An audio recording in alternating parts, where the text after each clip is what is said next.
art series which we called The Hate That Hate Produced, a study of the rise of black racism, of a call for black supremacy among a small but growing segment of the American Negro population. And tonight, because of the considerable interest evoked by the serialized version, we are repeating this disturbing story with additional film sequences which we did not have time to use last week.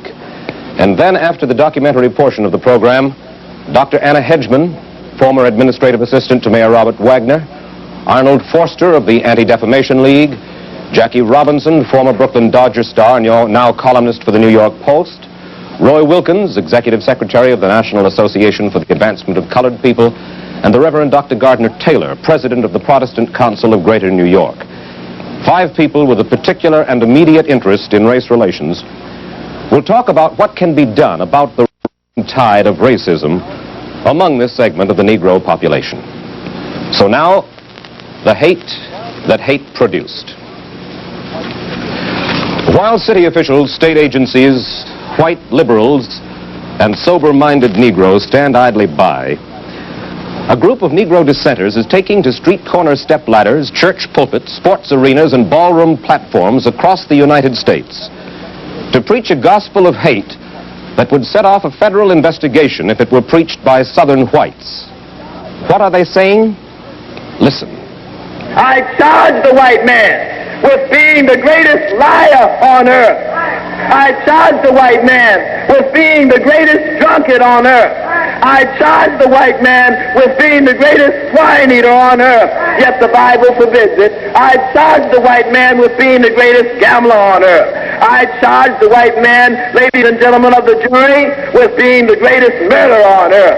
I charge the white man with being the greatest peace breaker on earth. I charge the white man with being the greatest adulterer on earth. I charge the white man with being the greatest robber on earth. I charge the white man with being the greatest deceiver on earth. I charge the white man with being the greatest troublemaker on earth. So therefore, ladies and gentlemen of the jury, I ask you, bring back a verdict of guilty as charged.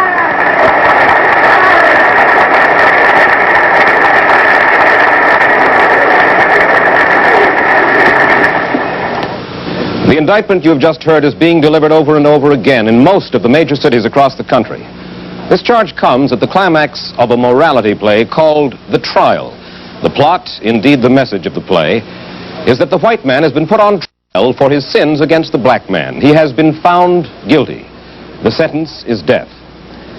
The play is sponsored, produced by a Negro religious group who call themselves the Muslims. They use a good deal of the paraphernalia of the traditional religion of Islam, but they are fervently disavowed by Orthodox Muslims. These homegrown Negro American Muslims are the most powerful of the black supremacist groups. They now claim a membership of at least 250,000 Negroes. Their doctrine is being taught in 50 cities across the nation. Let no one underestimate the Muslims.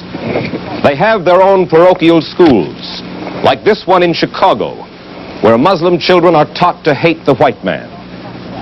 Even the clothes they wear are in sharp contrast to American dress, like these 2 Negro children going to school.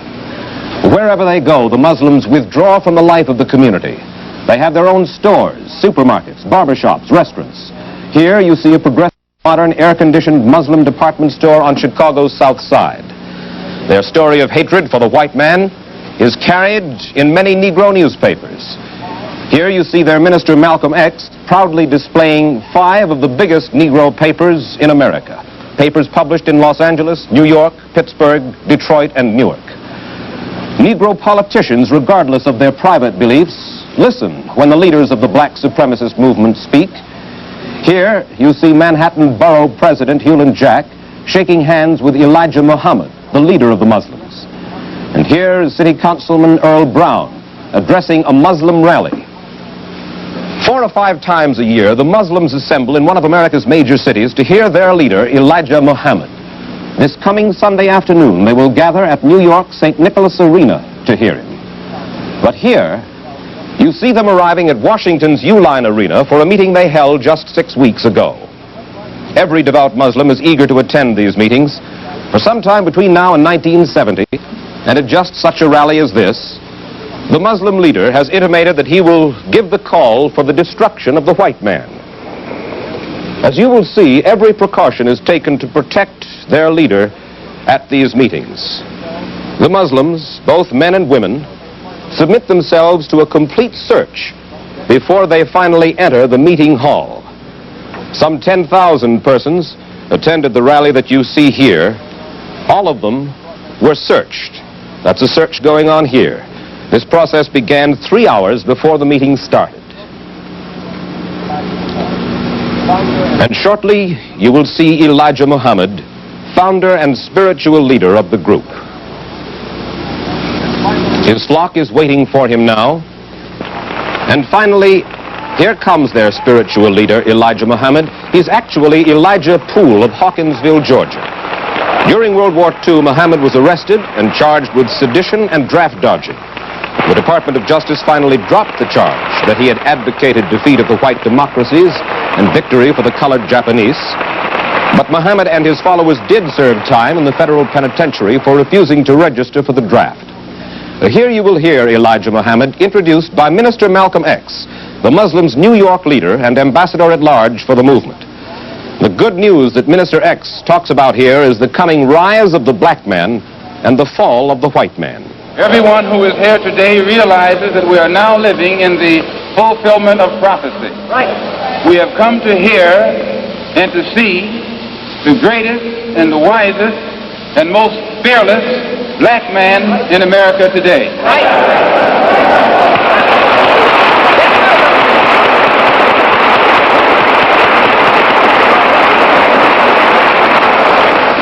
In the church, we used to sing the song, "Good news, the chariot is coming." Is that right or wrong?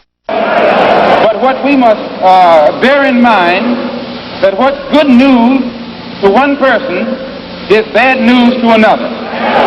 While you sit here today, knowing that you have come to hear good news, you must realize in advance what's good news for you might be bad news for somebody else.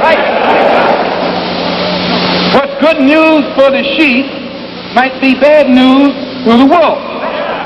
The good news for the black man is that he is on the verge of recapturing his position as ruler of the universe. The bad news for the white man is that his long and wicked reign will shortly be over. And following this introduction, Elijah Muhammad, leader of the Muslims, speaks. The Christian religion has failed.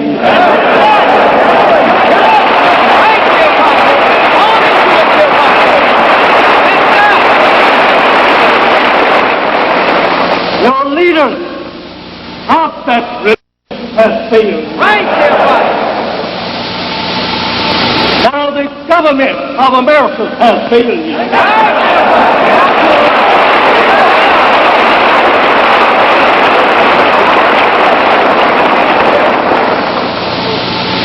You have no justice coming from no one. Whereas it is written, like sheep among wolves, every wolf taken up by it. You want justice, you want freedom, you want equality, but get none. Following this speech, which lasted some 2 hours, Newsbeat reporter Louis Lomax interviewed Elijah Muhammad, the spiritual leader of the Muslims. Although you have said that the white race is doomed and that they are a race of devils, do you make any distinction? Are there any good white people? For example, suppose I were to ask you whom you think is the best white man. Is there any such thing? I let the Bible answer that. He says, no, not one is good. Now, if I have understood your teachings correctly, you teach that all of the members of Islam are God, and that one among you is supreme, and that one is Allah. Now, have I understood you correctly? That's right. Now, you have on the other hand said that Allah has taught you that the devil is the white man, that the white man is a doomed race. Yes. Am I correct there, sir? Yes.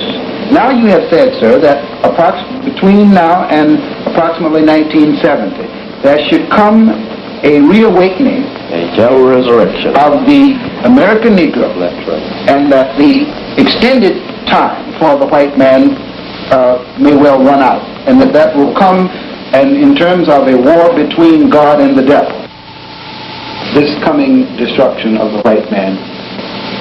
Will there be any bloodshed involved in this, or will it be a complete mental thing?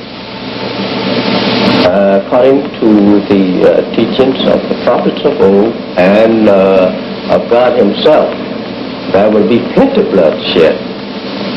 Plenty of it. Have you ever been accused, sir, of preaching hate? Yes. Do you think you are preaching hate? No. What are you preaching, sir? Truth. And if the truth is irritable or objectionable, Classified as hate, then I cannot help that. But of even more interest to New Yorkers is Malcolm X, the Muslims' New York minister. He is a remarkable man, a man who, by his own admission, was once a procurer and dope peddler. He served time for robbery in the Michigan and Massachusetts state penitentiaries. But now he's a changed man. He will not smoke or drink. He will not even eat in a restaurant that houses a tavern. He told Newsbeat that his life changed for him when the Muslim faith taught him no longer to be ashamed of being a black man. Reporter Louis Lomax asked Minister Malcolm X to further explain the Muslim teachings of Elijah Muhammad.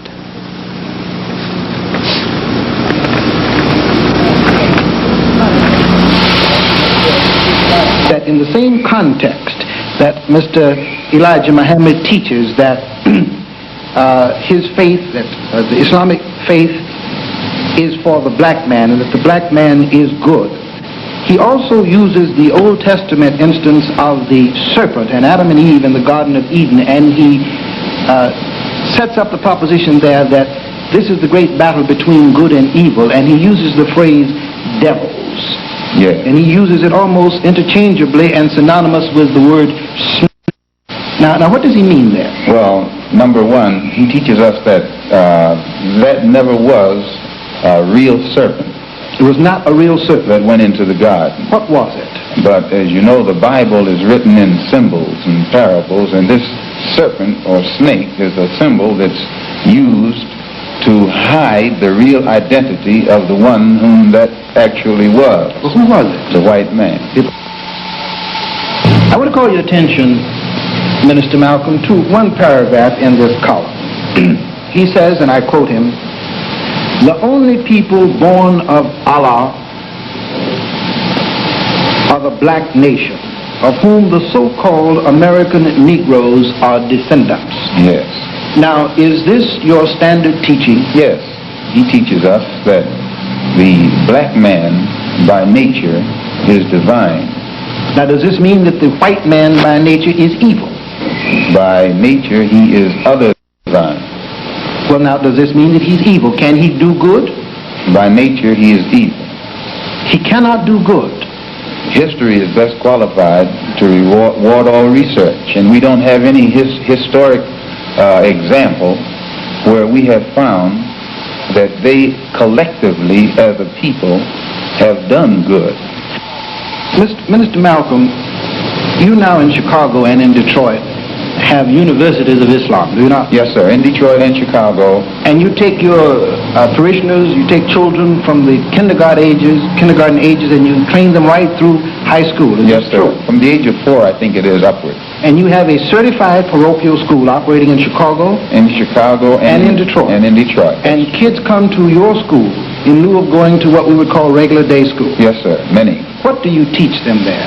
We teach them the same things that they would be taught ordinarily in school, minus the little black Sambo story and things that were taught to you and me when we were coming up, to breed that inferiority complex in us. Do you teach them what you've just said to me, that the white man is a symbol of evil? You can go to any little Muslim child and ask him where's hell or who is the devil, and he wouldn't tell you that hell is down in the ground or that the devil is something invisible that you can't see. He'll tell you hell is right where he has been catching it, and he'll tell you who the one who is responsible for him having received this hell is the devil. And he would say that this devil is the white man. Yes. Can a white man join your temple? None have ever joined. If one came up and attempted to join, would he be allowed to come in and be taught? No, sir. Why not? Well, that's one of the reasons why most people think that Mr. Muhammad teaches hate. But if there is a rattlesnake in the field who has been biting your brothers and your sisters, and you go and tell them that that's a rattlesnake, and all of the harm that has ever come to them has come to them from that particular source, well, then that rattler will think that the warner is teaching hate. He'll go back and tell the other snakes that this man is teaching hate, this man is teaching hate, but it's not hate. It's just that when you study people who have been harmed and discover the source of their injury, the source of all of their defects, and you begin to point out that source, it's not that you hate the source, but your love for your people is so intense, so great, that you must let them know what is wrong with them, what is the cause of their ills. And this is one of the basic factors, I believe, involved when people think, or when the propaganda is put out that Mr. Muhammad teaches hate. He teaches black people to love each other. And our love for each other is so strong, we don't have any room left in our heart. What do you think of the NAACP? Islam is a natural religion, and it is difficult to find a black body with a white head and classify that body as something that's natural. Most organizations that represent the so-called Negro, usually we find when we study them that though they are supposed to be for us the leadership or the brain power or the political power or whatever power that runs it, usually it's the white man. We have thus seen Muslim leaders in reflective moments and as they talk to members of their own flock. But what about their approach to non-Muslim Negroes? 3 months ago, Minister Malcolm X was invited to speak at a Harlem rally celebrating African Freedom Day. His audience was composed chiefly of Christian Negroes with a lively interest in African affairs. We've obtained film segments of that speech. The film was made under adverse circumstances, but you will be able to hear and understand Minister Malcolm X as he addresses a non-Muslim audience. Who is his enemy? He'll say the Belgians. Ask the man in Kenya who is his enemy. He'll say the British. Ask the man in Morocco who is his enemy. He'll say the French. But the one thing that the French and the British and the Belgians all have in common, they're all from Europe. Is that right or wrong?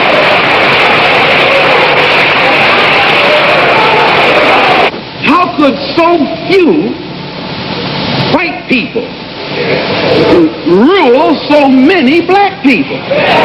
This is the thing you should want to know. How could so few?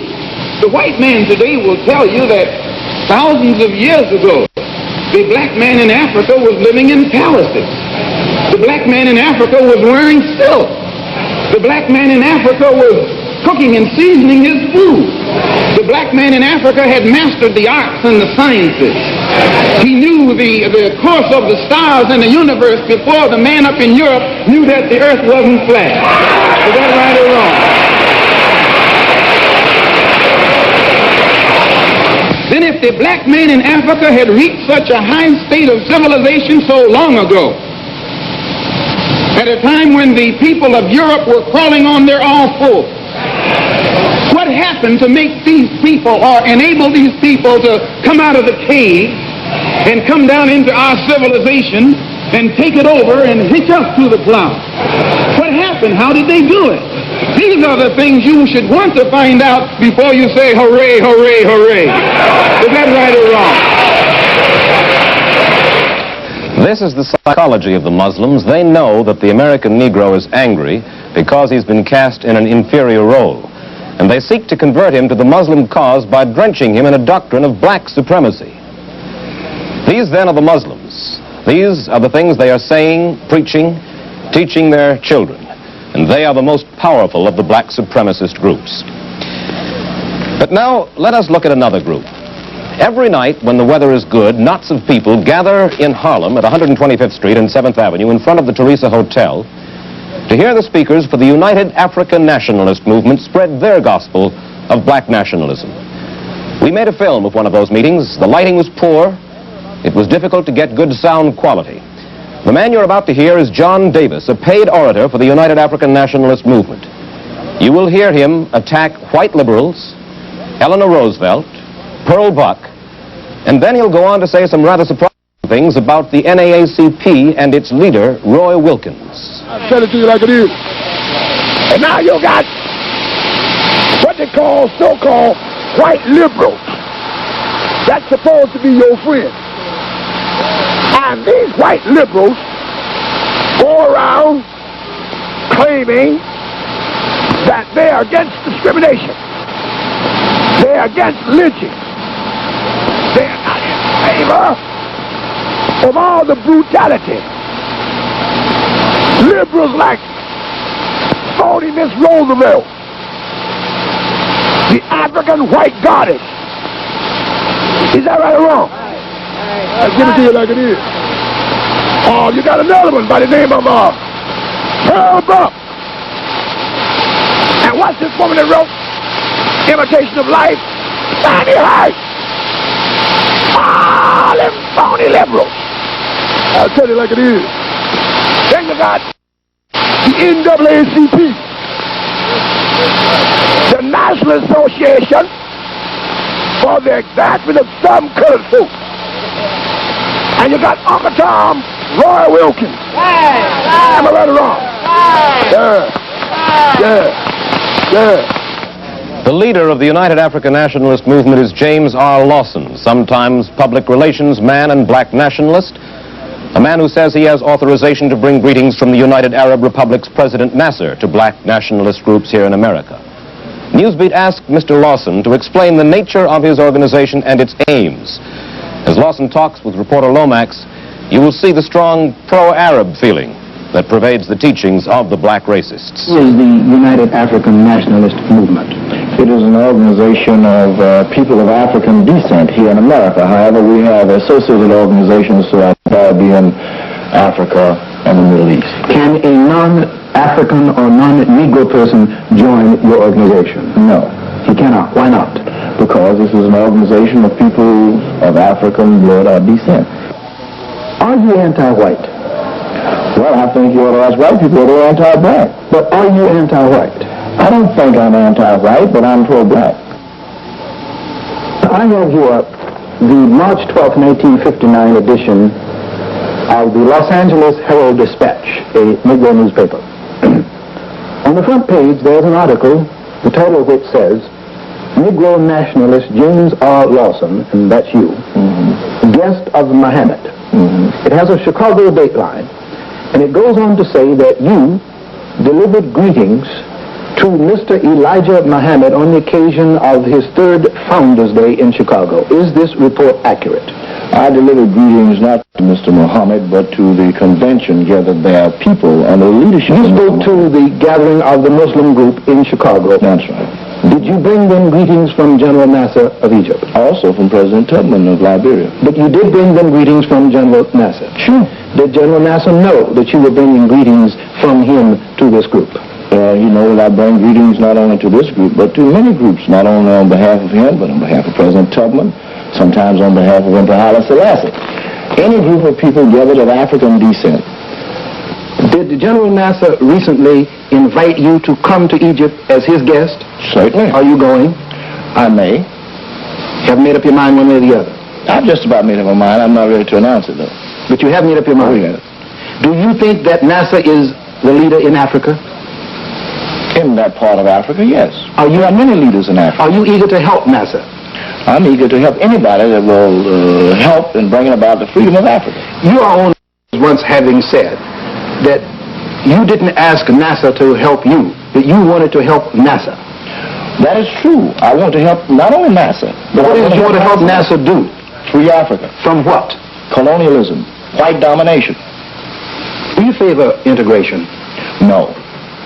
Do you favor the NAACP? No. Do you think Roy Wilkins is a good leader of his people? Roy Wilkins is not the leader. Arthur Spingarn is the leader. And what is Arthur Spingarn? A Zionist Jew. Mr. Lawson, were you present at the meeting when Dr. Ralph Bunche of the United Nations got up to introduce Prime Minister Nkrumah? Sure I was. Don't you remember you ran up to me and asked me a question? I was with my family, my wife and 2 children. Well, as I recall the incident, Dr. Bunche was roundly booed when he stood up. Is that correct? That is true. Mr. Lawson, who booed Ralph Bunche and why? I think the people booed him. That's what it looked like to me. Do you know any of the people who... Sure. Do you know why they booed him? I don't know exactly why, but I have a hunch. What's your hunch say? My hunch is that the black people, those of African descent in this country, consider Ralph Bunche a kind of George Washington of Israel. The man who made 1 million people that are closely related to them homeless and hasn't done a cockeyed thing for the black man. Now, you say the black people believe that. Do you, James R. Lawson, believe that Ralph Bunche is the George Washington of Israel? Well, I know he is. So speaks James Lawson, president of the United African Nationalist Movement.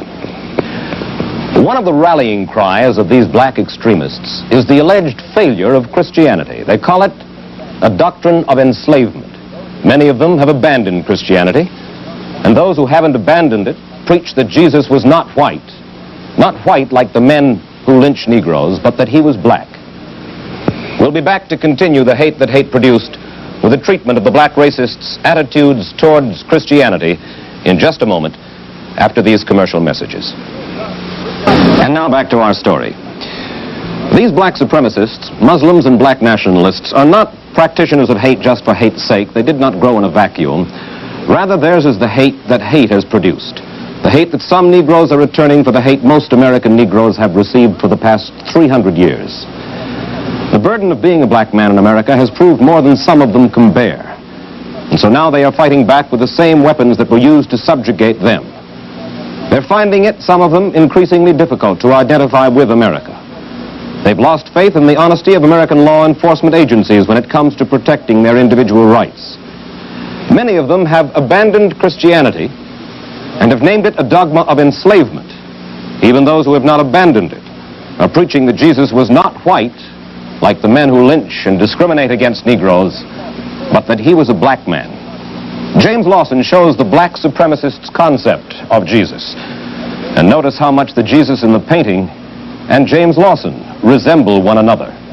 Mr. Lawson, in conjunction with your remarks that the Negro needs a black God, or at least some image he can identify with, I wonder if you'd tell me what this picture is and what it's all about. Well, we don't mean a black God. We know that God is spirit.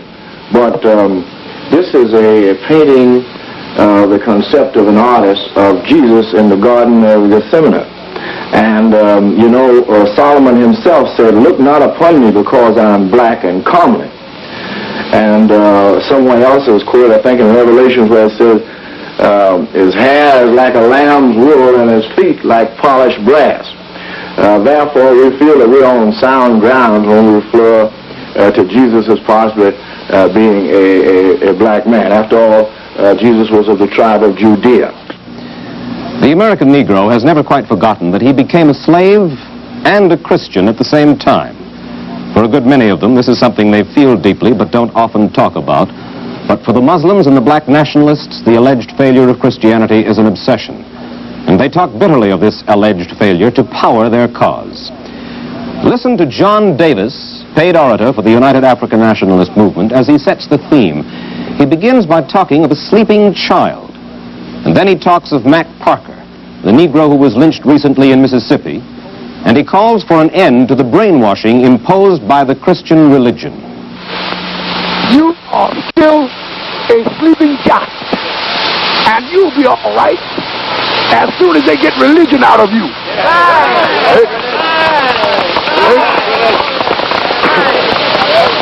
When they take this religion out of you and brainwash you about this Jesus and this hereafter, you'll be all right.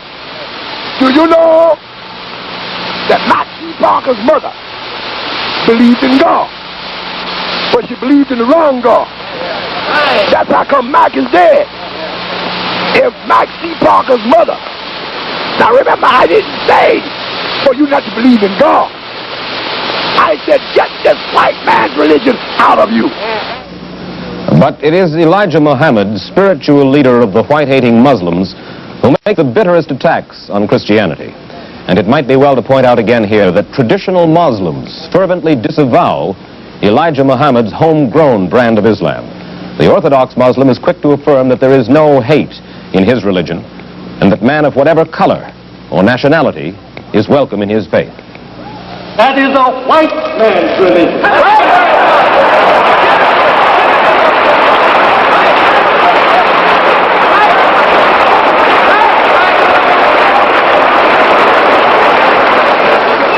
It is not for you and I. Yes, sir. There is no salvation in Christianity for black people.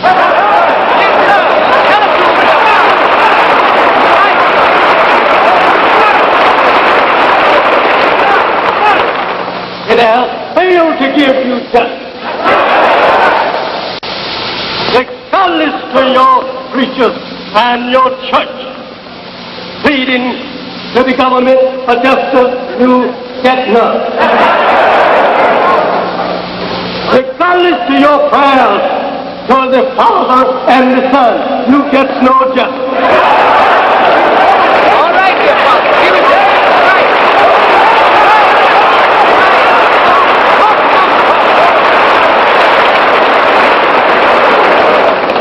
Then what good is Christianity to you and I if the religion and the God of that religion will not defend us against lawlessness, against lynchers, against rapers? What will be a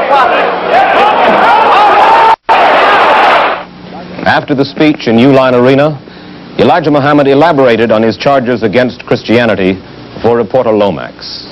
Christians, then. No. Do you think that Christianity is a religion of deliverance for the black man? No. Do you think that Christianity has been a religion of enslavement for the black man? Yes. What do you think of the... It was Christian fathers who enslaved our fathers. They all was Christians. In fact about it, the white race is really the Christians, as we refer to them. I could never be a Christian, though I joined Christianity, but I could never be a Christian unless I was white.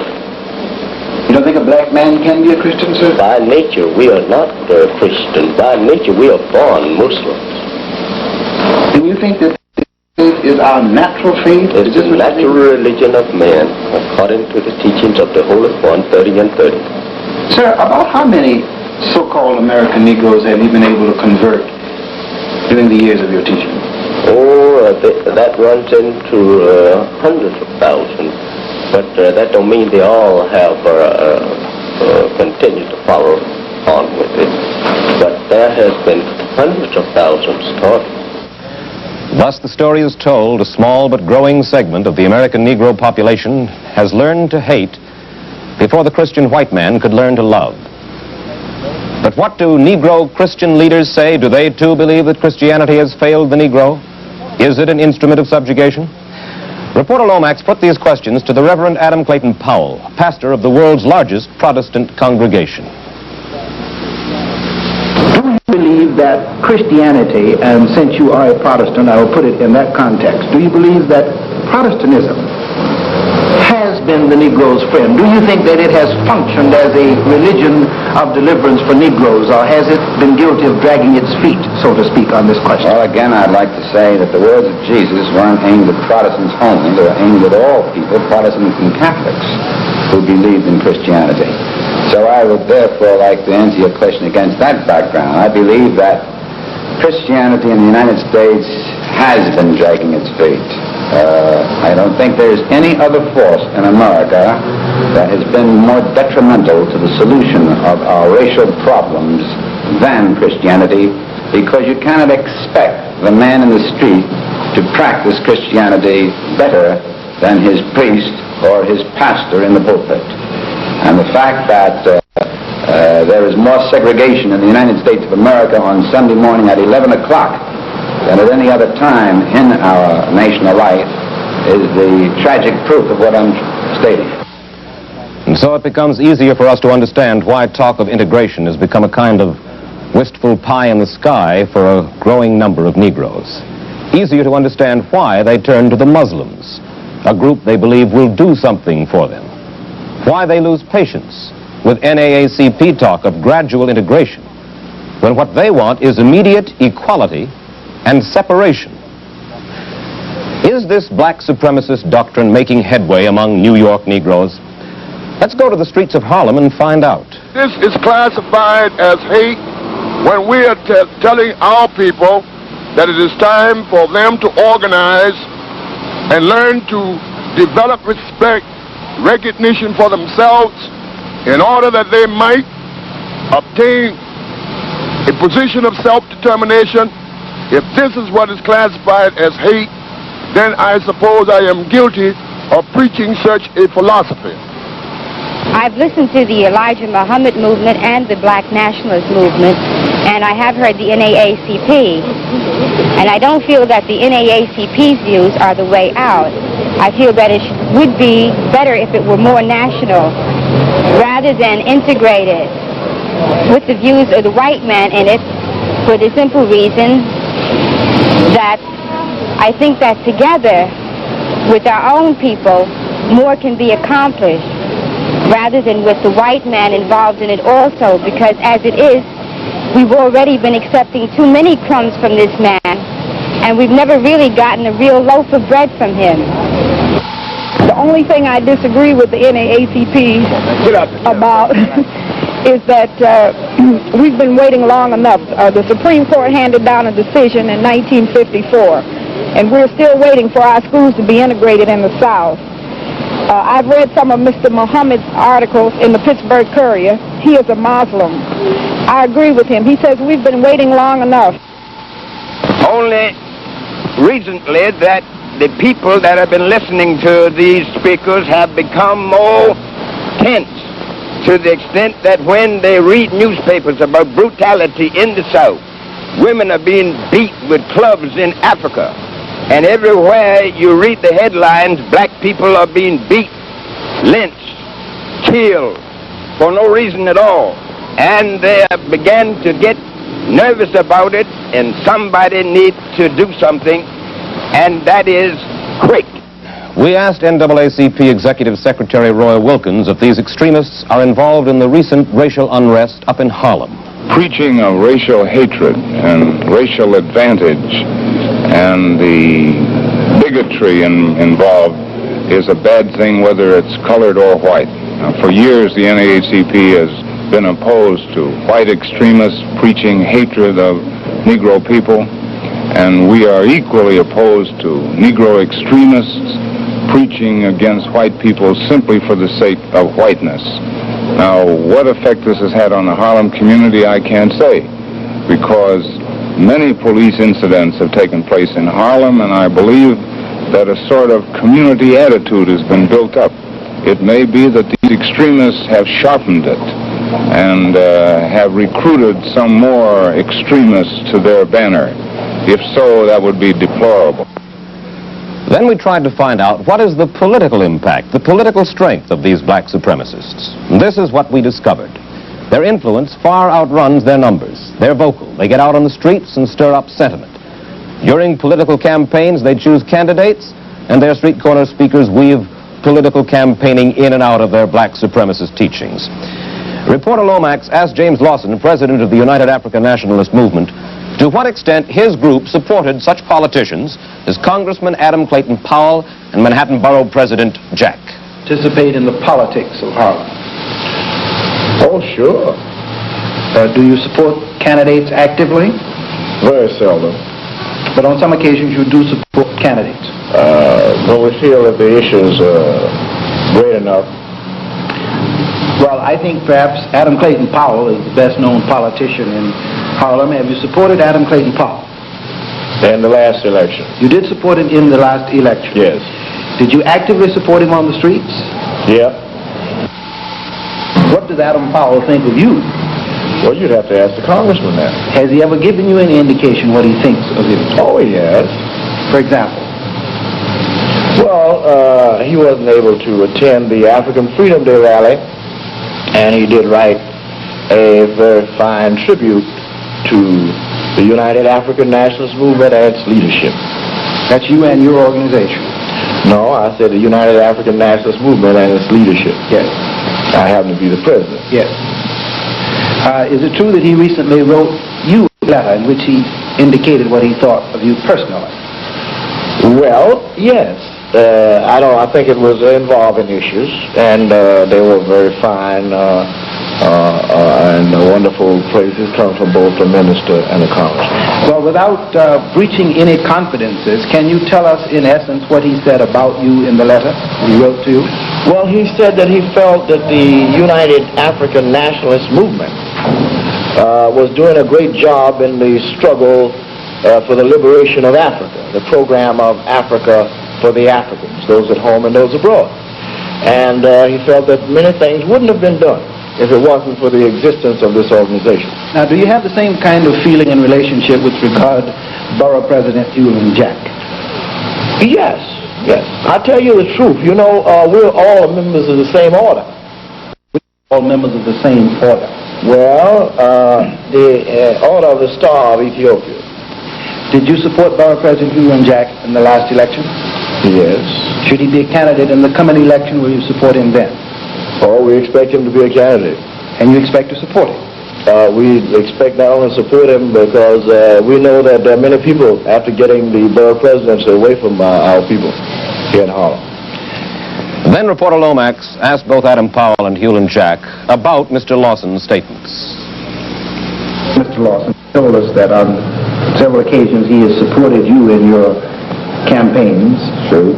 And on one occasion he said he received a letter from you in which you gave him your blessings. I think he was on his way. Oh, he's on the way to the All African People's Congress in Accra, Ghana, which was held last December 12th. Should one take this to mean that you approve of him and what he's doing, what he's saying? No, I don't approve of any form of extremism, but I again say that I believe in the right of all people to follow whatever document or whatever doctrine they believe in, and the right for me to oppose or to support.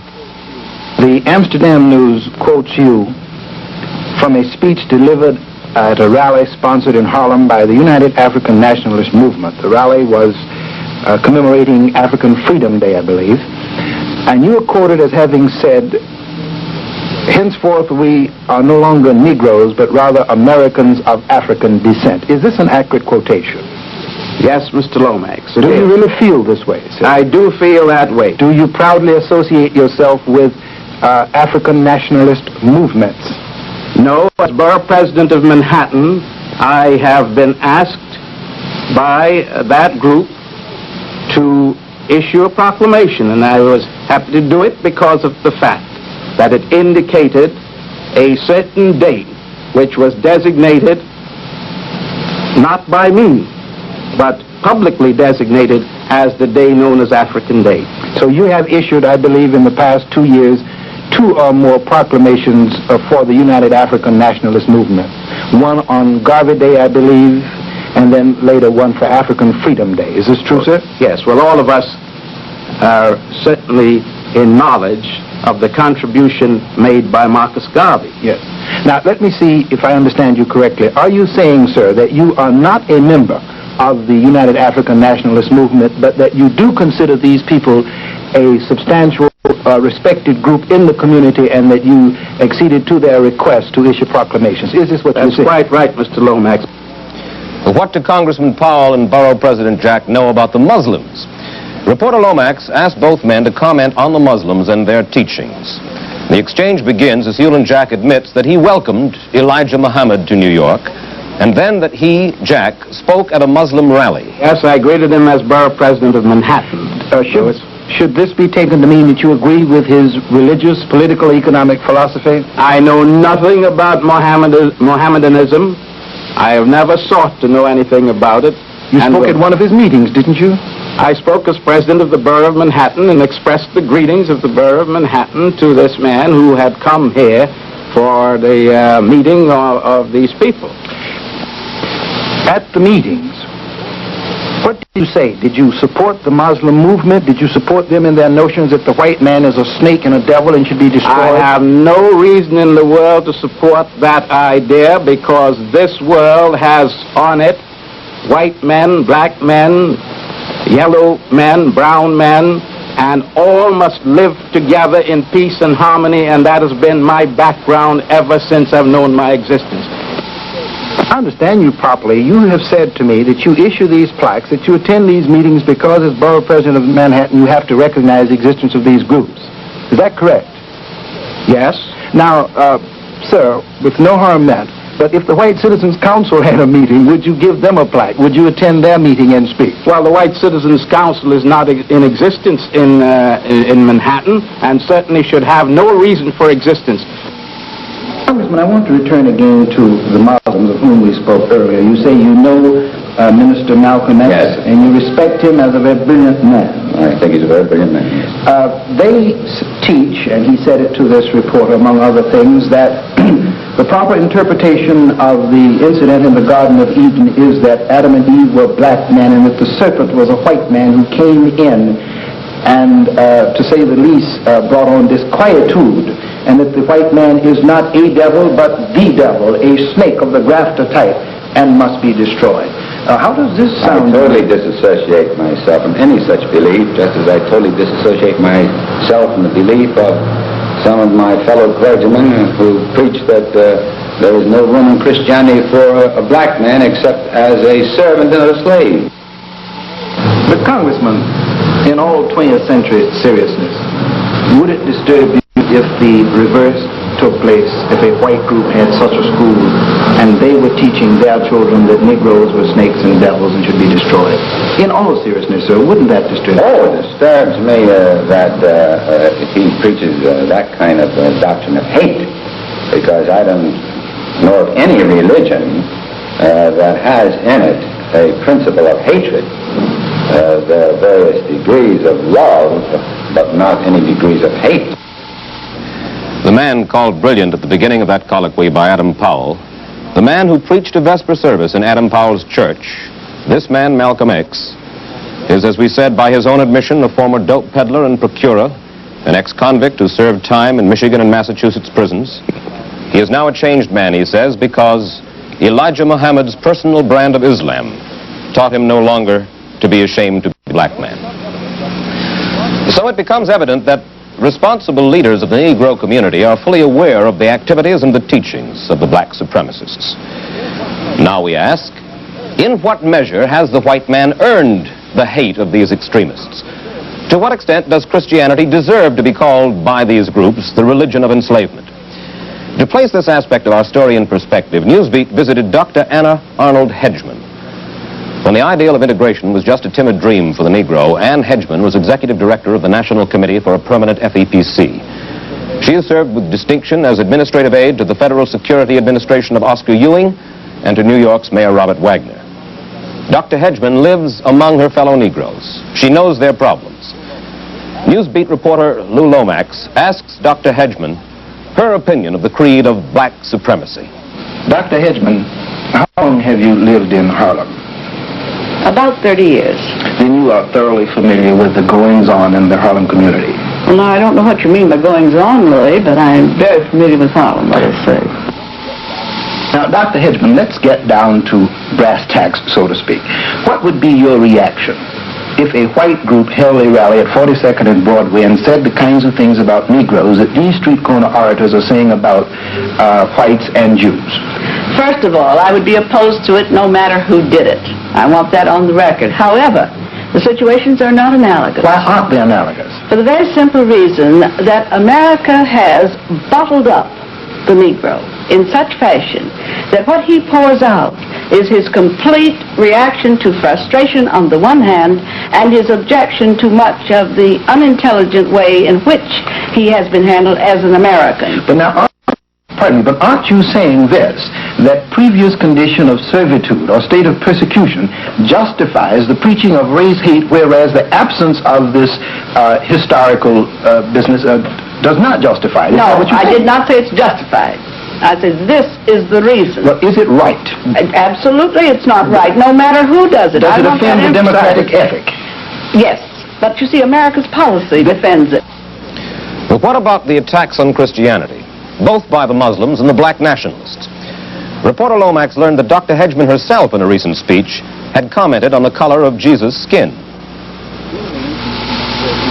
During a recent speech before a group of graduate nurses, I believe, you said, and I hope I quote you correctly, God may not be black. Not God.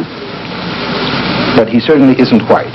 Is that a direct quote? We were talking about Jesus, actually. Yes. What is your quote on that? My quote is that Jesus may not have been black, but he certainly was not white. Is it important? Very important. Why? I think maybe some of us like to say as Christians that there's no picture of Jesus in the Bible because everybody then could claim him. And you see, you claim when pressure has been put upon you to claim things in terms of color, as it has in this country. You want a piece of this guy who was a terrific prophet. And to have a piece of him, so to speak, a means that he should look like you, a little like you, yes. Physically? Just a little, yes, because America... Not in terms of mind or spirit or belief? Physically, too, because America has made this important, you see. We've made this important everywhere. One goes down the streets in Bombay and sees the models, not brown Indian girls, but Anglo-Saxon girls, because the British then were in control. Well, now, when you say that this color factor should emerge, isn't this, in a sense, a return to tribalisms? America is about at the tribalistic stage, yes. You really believe this? Yes, color-wise, on this issue of color, yes. America, I don't know why white people are so absolutely wound up on this business, but it has to be white. If you could manage it, you ought to be white with blue eyes and blonde hair. So we learn that a growing segment of the Negro population is losing faith in the American dream. They reject the designation of Negro. They consider themselves rather Americans of African descent. And reporter Lomax asks Dr. Hedgeman to explain why. Speaking of these forces, these groups in Harlem are now preaching something of a nationalist gospel. They are saying that the American Negro should, in a sense, identify himself with Africa. How do you feel about this? I feel, again, this is the temper of the world today. Everybody is looking for something which belongs to him. And this is the thing that the American Negro looks for. He wanted it to be America because he's the most American of any group here. Why doesn't he identify with America? America has never permitted, thou shalt not this, thou shalt not that, reserved for whites only. Remember? You should ask me this question. Well, do you feel that the American Negro is an African?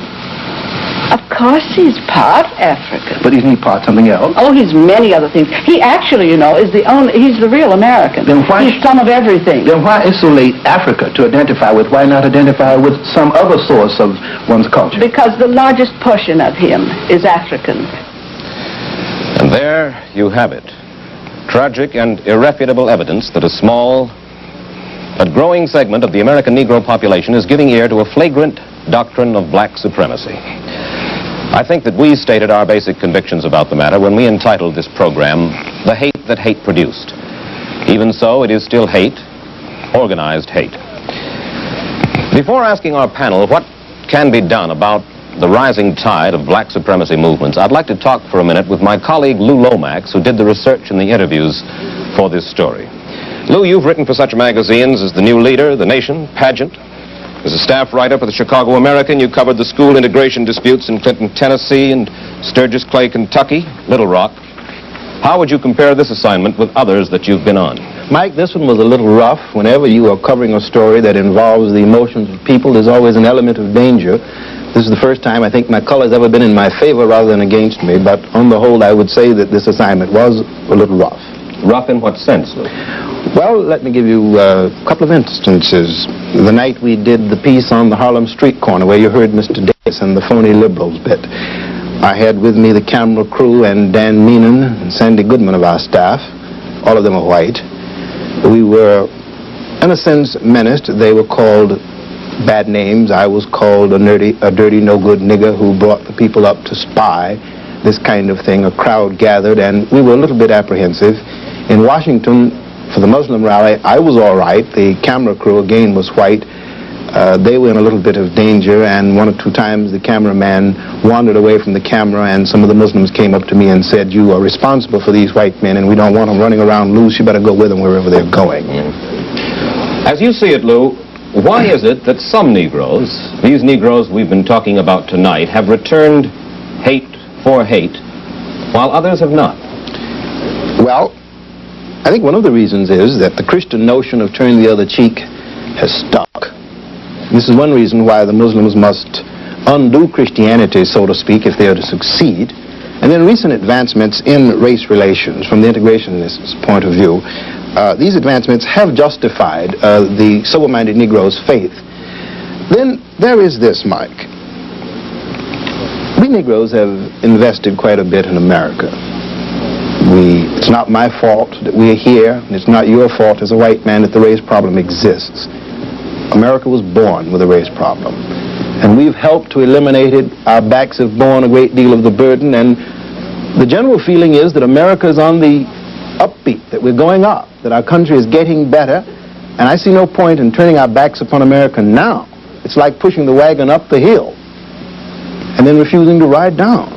And I think this is the attitude of most Negroes. I hope so, anyway. Thank you, Lou, and we'll be back with you in just a moment. Well, there is our story and our reporter's comment on it. But the ultimate burden of all of this rests on the New York community, Negro and white. And we have asked 5 members of that community to join Mr. Lomax and me to discuss the implications of this story. And we'll begin that discussion in just a couple of minutes after these commercial messages.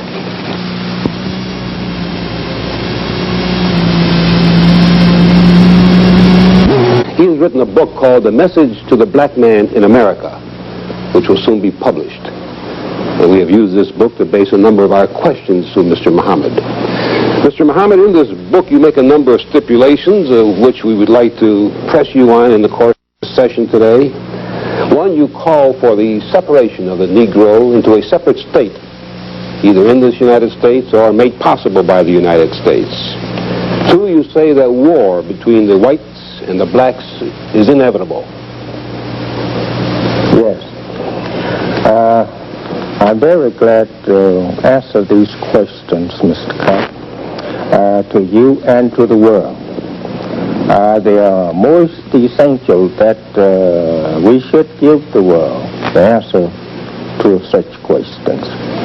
I have been preaching and teaching the answers to these questions for many years. I give thanks first, Mr. Kopp, to God, who came in the person of Master Fard Muhammad around 34 years ago now to me. And all that I have and been teaching, it is from him. And it is very easy for us to recognize the visit of this mighty one according to the time. If we have the knowledge of the time that we are living in, we can accept and respect this mighty visitor in this part of the world to fulfill that which was written of him, that he will come. And now he has come, and he has given out his purpose and his aims, as it also is written in the Bible and Quran. And therefore, I have nothing of myself in this answer. It is all from him. From him, you mean the messenger of Allah? No, not the messenger of Allah. I am the messenger of Allah. I mean from Allah himself, who came in the person of Master Fard Muhammad. Who preceded you as the head of the Muslims? Well, he was actually the beginner. Yes, sir. And I'm taught by him. This separation we begin with, it is absolutely necessary. We have lived here in America for the last 400 years and have served our slave masters well before these past 100 years. And now the time has arrived that we want something for ourselves. The natural spirit of God is moving in us and making us to think in such terms. Towards self, And the doing for self is now getting into the very life of the black man in America. We want to go for self. We want to be ourselves. This is aroused in us by God himself. And to oppose it means nothing but death to either side. If we oppose it, it's death for us. If others oppose it, it's death to them. But even your own people oppose it, Mr. Muhammad, if I may interject a thought here. Most of the civil rights leaders with whom I know you disagree, Dr. Martin Luther King, Whitney Young, and Roy Wilkins, and James Foreman, and James Farmer, and any number of others, all believe in integration, getting along with the whites and moving into the same society. This is all due to their lack of knowledge of the time and what should be done in such time. They don't know that this is their time, that they should be separated or they should go for themselves. This is what I'm trying to teach them. Teach them that this is the time that they should go for themselves. But is it not, would you disagree that it is the ambition and the goal of most Negroes in this country to become Americans in every meaning of that word, to participate in our society, to be responsible, legitimate, honest citizens? Isn't that the goal of the overwhelming number of Negroes in this country? It may be their goal, Mr. Cup, because that they don't even know, as I just said, that this is the time that they should be going for self. And lack of knowledge of the time, the lack of knowledge of self. The American so-called Negro, especially the leading class, do not actually know themselves. Excuse my voice as I'm look like trying to be a little hoarse this morning, but however, I may clear it up later.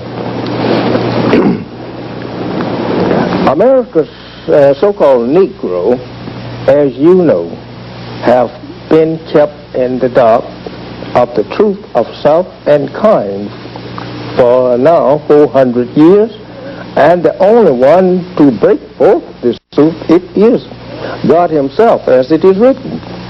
And the Bible, Ezekiel, and prophesied by Jesus, that the dead must rise, mentally dead. So our so-called leadership is as dumb as those they are leading to this knowledge.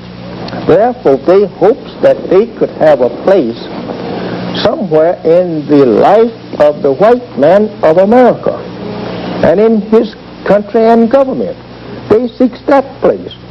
Not that they seek some portion of the country, earth here.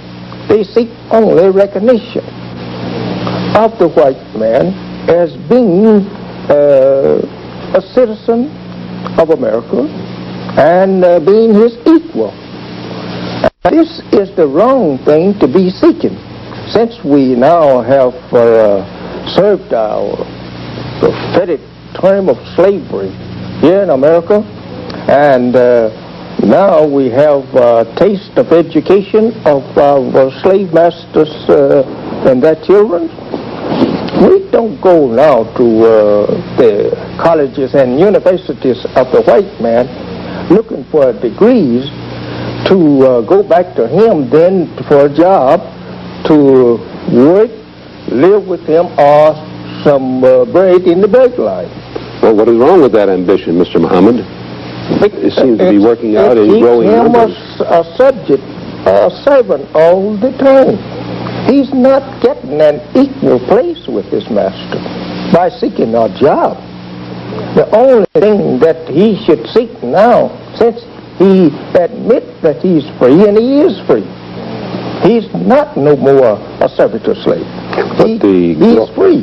The growing number of Negroes who have achieved prominence in all the fields of this country, economic, the social life, the arts, indicates that there is tremendous progress being made, and the growing middle class of the Negro is tremendous today, with a tremendous purchasing power. Mr. Cup, but the progress is only being made to the position or status of a more prominent servant, and not a servant that is equal with his master in owning such thing is placed on this earth that he can call his own like his master.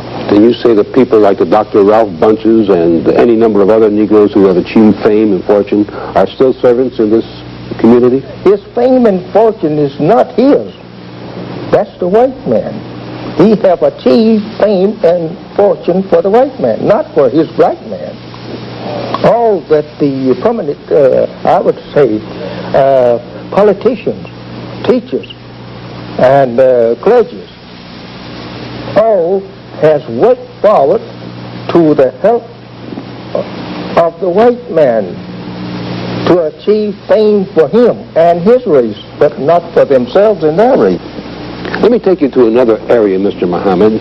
Our government is spending millions of dollars in various programs mostly aimed at uplifting the Negro for better education, better job opportunity, a better share of this society. Now, isn't that a worthy commentary on the white man's role?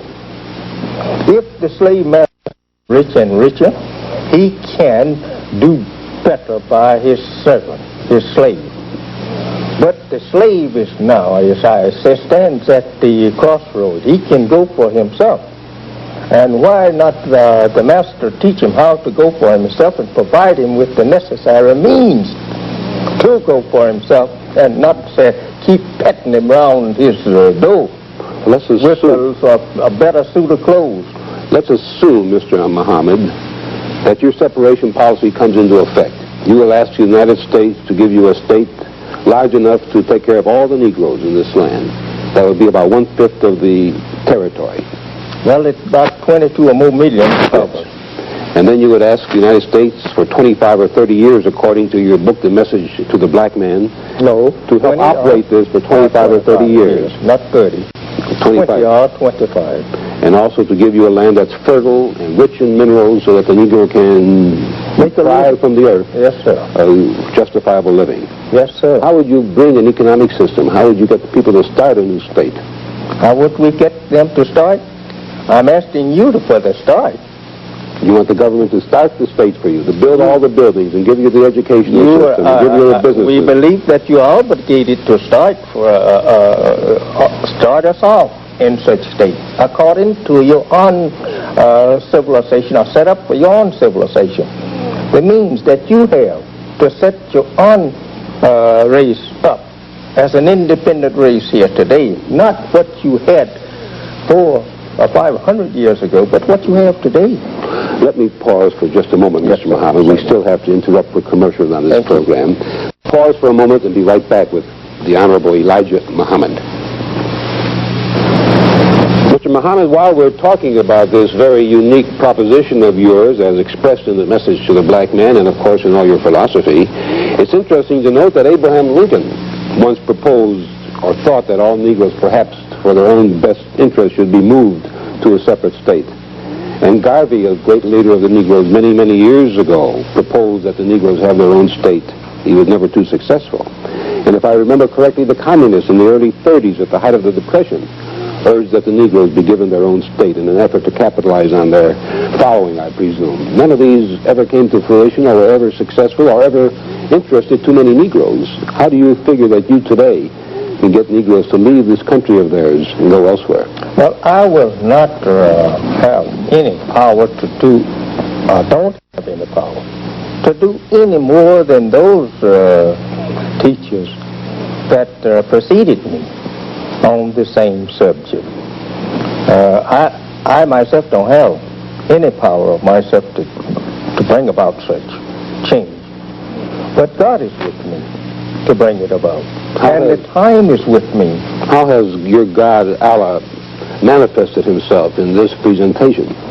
He has manifested himself in the person of a man, and with the knowledge of the end of the history that we have been in service to white people, and the time that we should be separated from them. This knowledge was given by him. And he is the one that is backing it up. It is not me. I don't want you to look at me as nothing but a messenger. That's all I am, just a messenger to tell you what someone said to me. This that I have said to you concerning the separation, it is not say contrary to prophecy. The sayings of the prophets concerning a separation of the slave and his master. It is not contrary. But where I comes in that there of asking you if you would like to do something for yourself and admitting this justice from yourself, as this is nothing but justice, to give the slave something to go with if you have freedom. That America has never done for us. Our parents was never given anything to go for self. Now, the time have come that God himself will intervene to separate the so-called Negro or the lost members of their people, the black nation of the earth, from their once slave masters. This is the time, according to the prophetic sayings and writings of prophets, that we must be separated. I just want to ask you one question along the separation theory before we move on. There are approximately 22 million Negroes in the United States. There's an estimated 100,000 members of these who belong to your sect. Now, how can you expect 100,000 to dominate 22 million who don't feel the same way that you do? Oh, Mr. Cups, the number doesn't mean anything. We have history dating back that just less people than that. Even the people that dominated in the world today, your own race, they was not started with even 100,000. Only 59,000 was used to make your own world. It don't make any difference about the number. It's only the one that believing in the honest about accomplishing the aim and the purpose. If you had your choice of territory in this country, where would you select? Well, I'm not saying this. I have said time and again. I will not say, yes, I would like to have a room in your house. Whoever you are willing to give me a room there.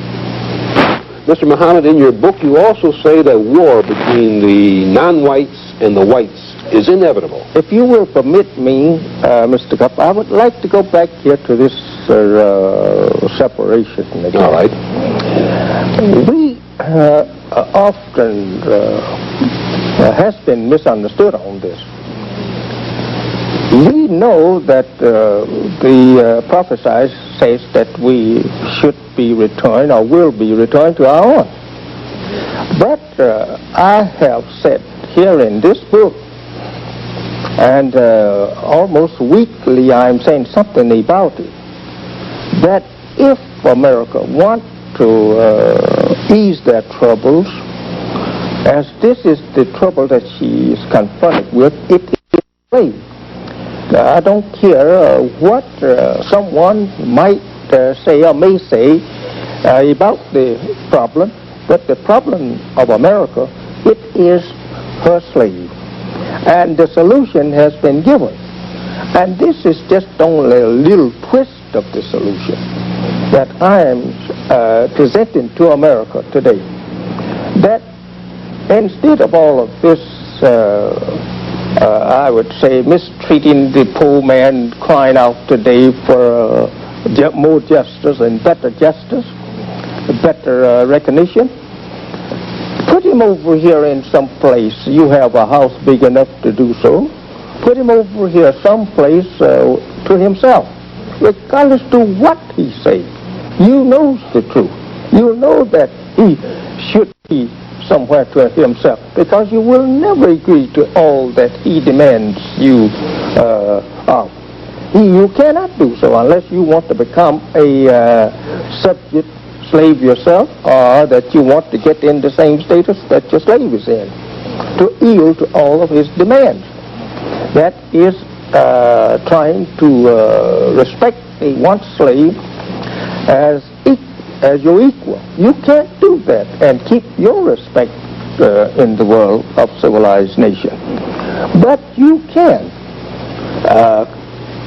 I should say, stop trying to force the ideal in the slave that he is as good, he is as honored, he is as much as the master.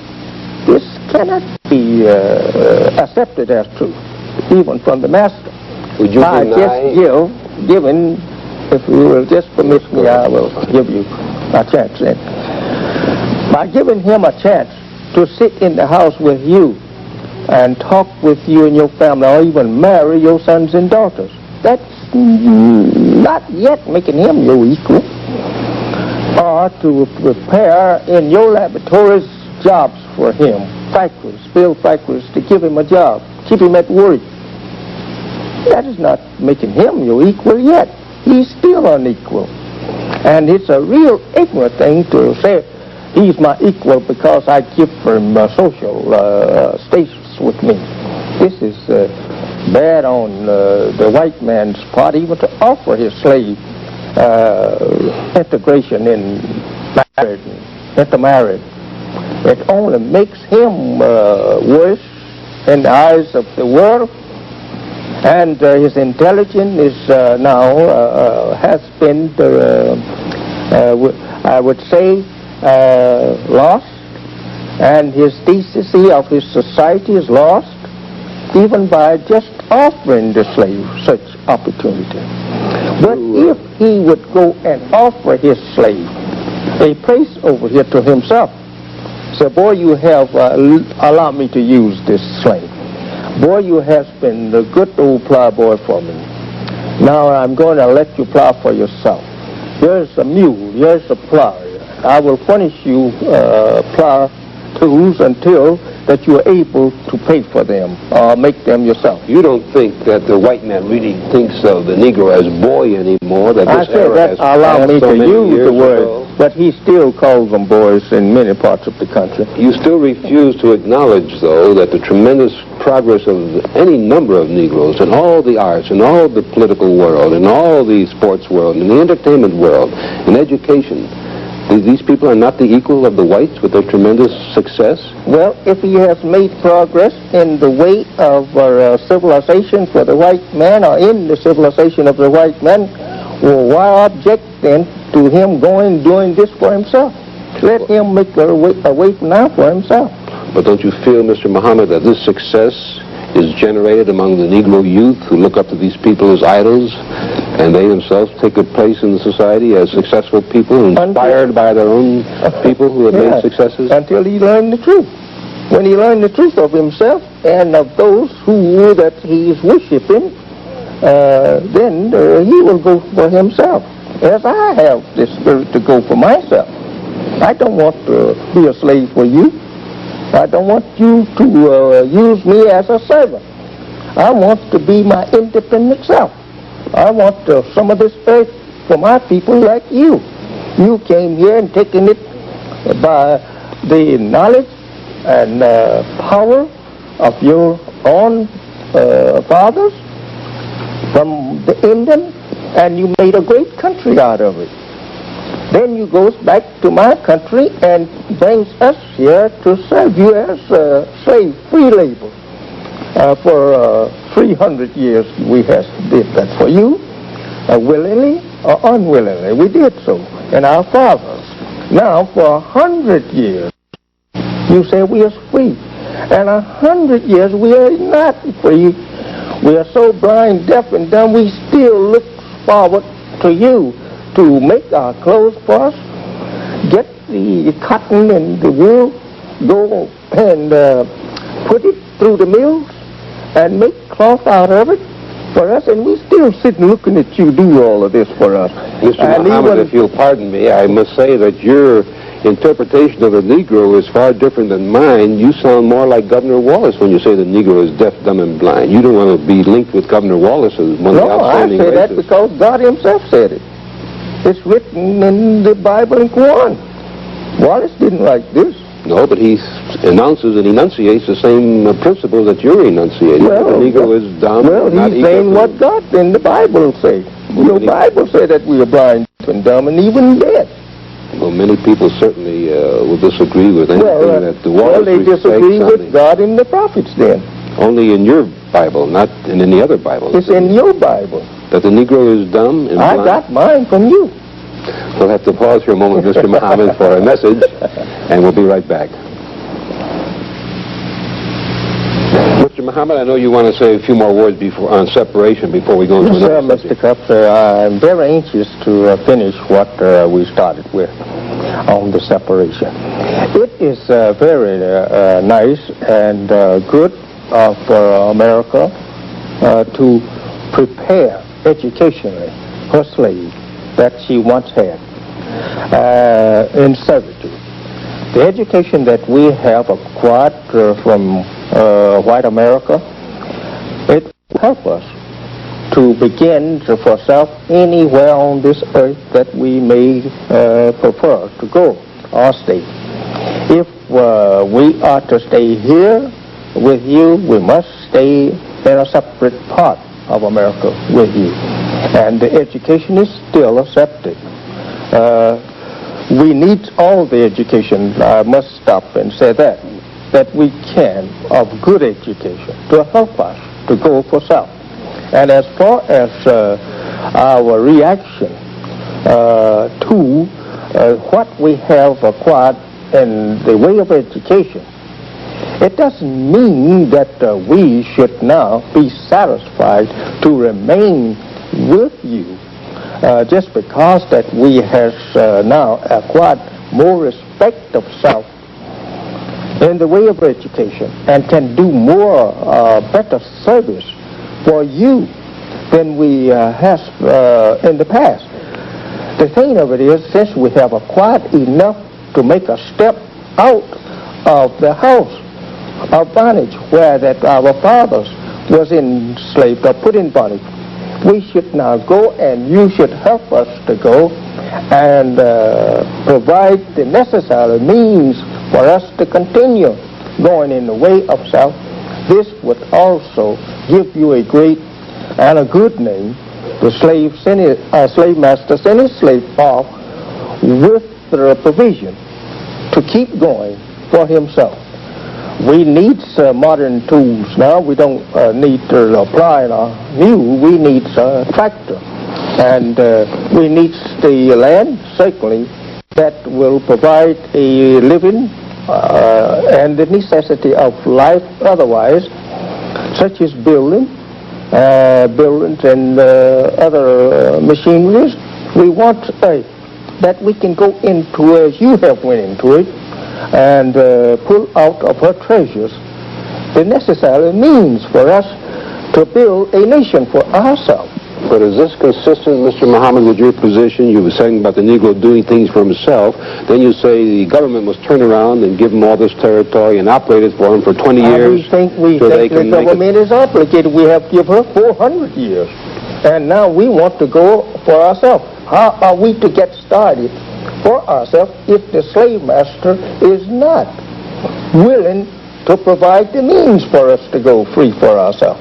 In your position on separation, did you feel that the Supreme Court made a mistake in 1954 when it ruled that segregation must end in the public school systems?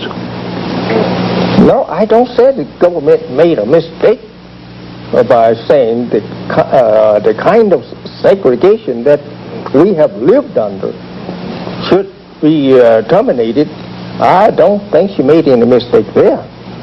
But I do think the government is making a mistake now to try to hinder us from being separated, since we have already lived under segregation for the past centuries. Now we would like to be separated and live over here to ourselves, since we cannot get along with you in peace.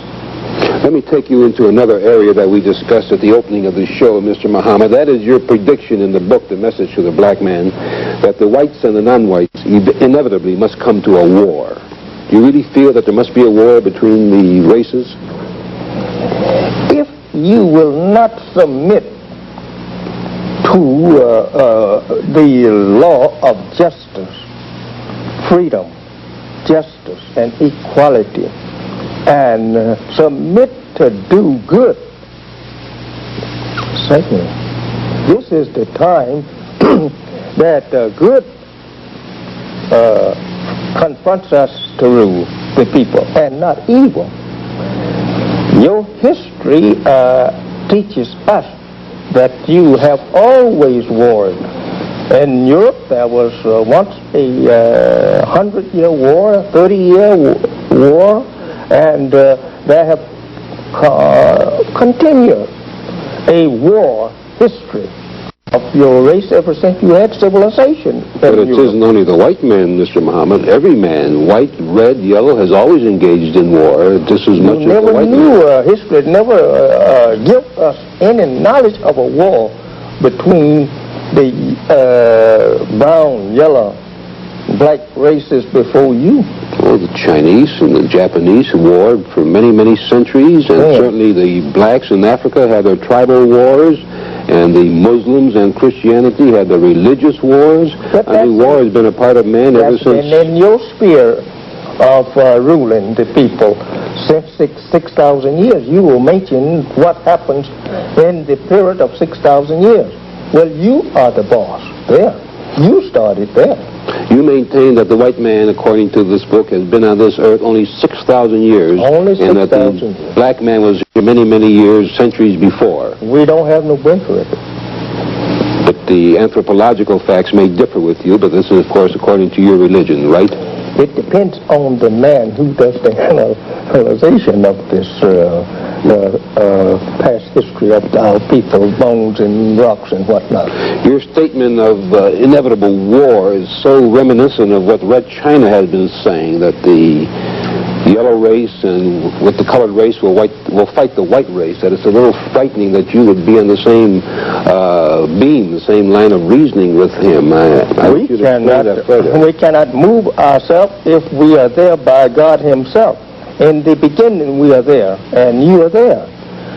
In the very beginning, we cannot change nothing, and I'm not asking no one to accept any change that I would try and make, because I'm not trying to make one. Everything, Mr. Cup, that I say concerning the truth, whether it's war, whether it's separation of nations, I have it from Bible, Quran, from Jesus, from all the prophets in the past, from God himself, and I'm not talking myself. I'm talking what God and his prophets say. Of course, Mr. Muhammad, Jesus, and all the other recognized religious leaders always preached love, not hatred. Take for an instant, Jesus, he taught love of his Father. We used the name he used there. He taught that we should love the Father. We should love the word or the teachings of God. We should love the man that loves God and loves the teachings of God. This was Moses' teaching to Israel, was to love thy God with all thy heart, soul, might, and strength. But you are not taught to love the enemies, the nations that will not love your God and will not allow you to pass through or not allow you to settle in your own land. You should destroy that nation, or God will destroy them before you. This is Moses. Then God goes so far as to say himself that there was two brothers, that he loved one and hated the other. God is the first hater. Jesus also seconds his Father in these words, that unless you can hate your mother, brother, sister, father, pick up your cross and come follow me, you cannot be my disciple. You have to hate first there.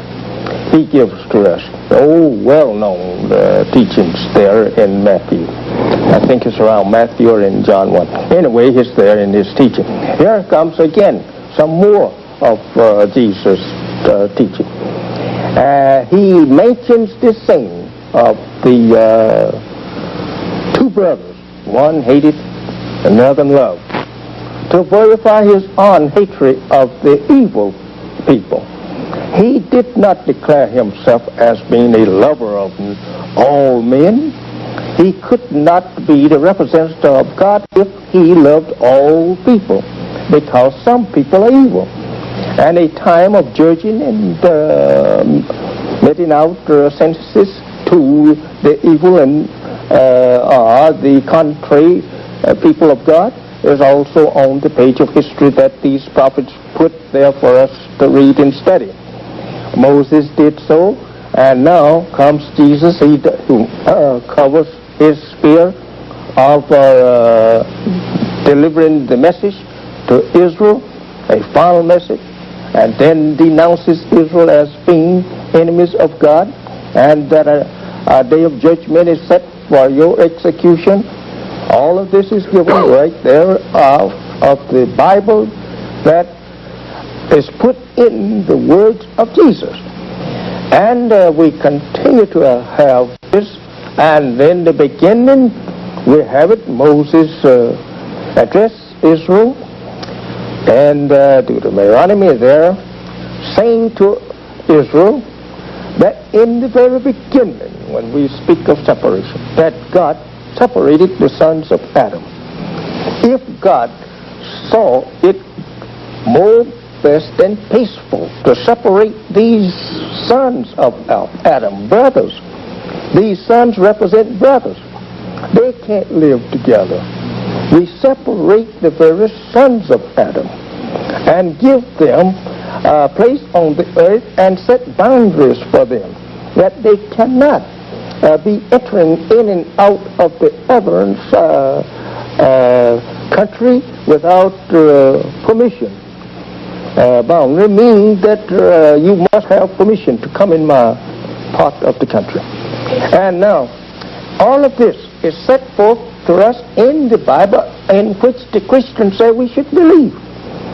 If the Christian don't believe in his own Bibles, the sayings of his own Bible, how can he preach to us to believe in it?